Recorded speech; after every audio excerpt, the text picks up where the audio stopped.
Hello and welcome back to Read Becca for the least surprising review ever.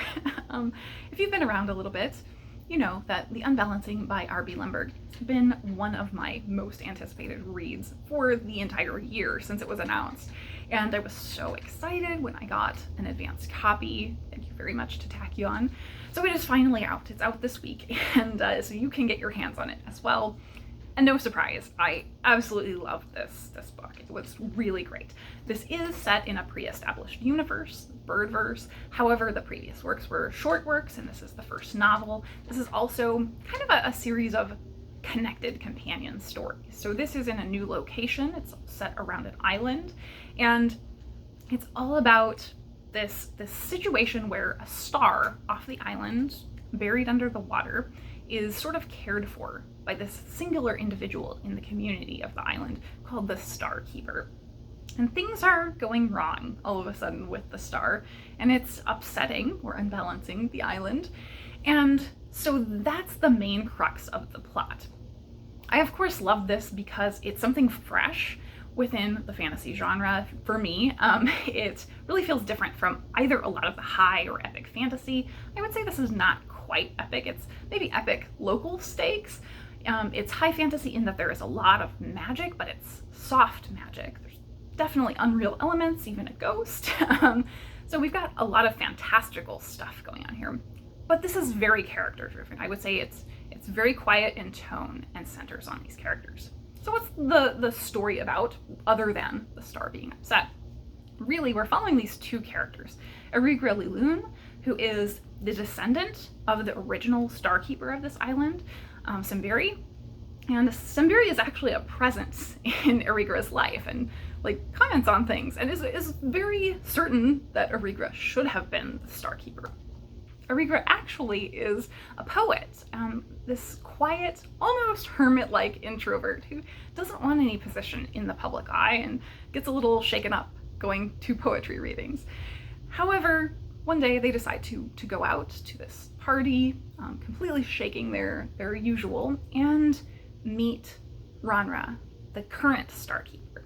And she is so charismatic and outgoing. She's a complete opposite of Ursula Kay. So we have this dynamic where you have two total opposites attracting for an insta-love situation. But it's not insta-love in the way that you get in popular novels.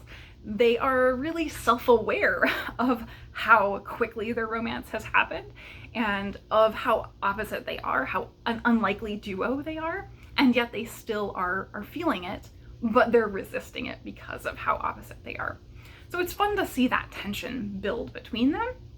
And as they're getting to know each other, they're realizing that they both have this connection to the star, and that maybe they will be able to work together to do something, to change the situation. And so it becomes this process of balance between their romance, of understanding their relationship with each other, and understanding what's going on in their community with the star and its history. So there's a really deep thread there between the history and the knowledge of how this star works that kind of takes me to the other main thing that I loved about this. And that's something that really reminds me of Ursula Kay Guin's work.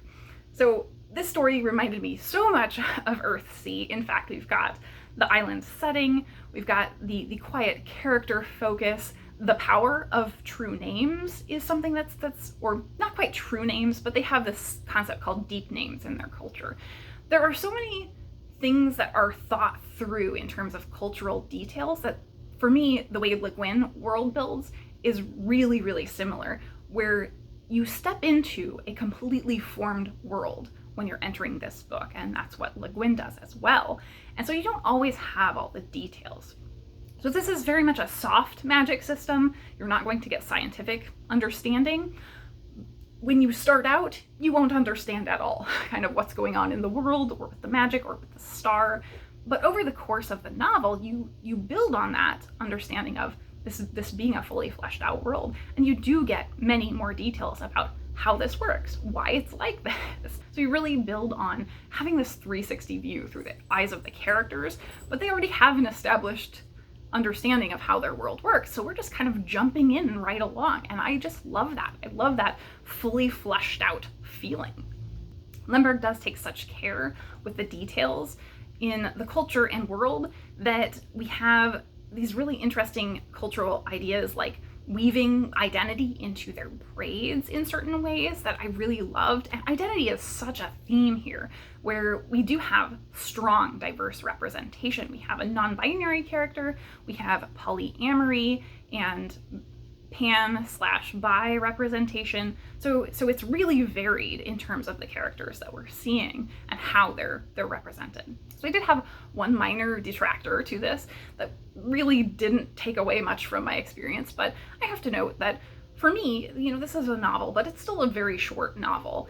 And I felt like we had maybe room for another 50 pages to say at the end when we're wrapping up, it's wrapping up so quickly that we could have explored where do we go from here? And it doesn't really do that. So I would be really excited if there is a sequel that does that. That would be great. But I think this could have been fleshed out even more on that topic at the end. So that's really it in terms of what I found negative. I loved this. I think that you do have to love really slow-paced and character-driven stories to enjoy this. But if you have a value for character and world building, you will probably enjoy The Unbalancing. So that's it for me today. Thank you so much for watching.